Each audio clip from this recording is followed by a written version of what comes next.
I've always been more of a late round tight end guy, just because the tight end position, yes, you get that premium and you get that advantage with a guy like Kelsey and such over the baseline, from like a VORP standpoint. But the issue that you run into a little bit is opportunity cost, number one. And then number two, there's always going to be tight ends that emerge, and it doesn't take that much for a tight end to emerge. Like, that's the big point, is that, they only need 30 yards and 3 catches and a touchdown, and they're an easy tight end one in a given week. And so there's a lot of good research that's been done over the last couple of years.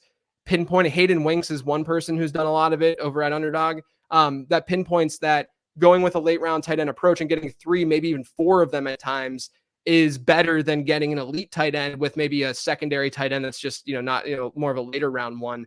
But you're in this sort of like middle ground this year where they're not really early, right? Like 4th, 5th, 6th round.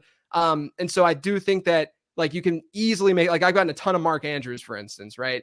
Because you can easily make the case that he has the ability to be a 2nd round pick, right? At the end of the day, at the end of the season. And so I just think at the end, we're going to look back and say, this was definitively either the right or the wrong way to draft the tight end position.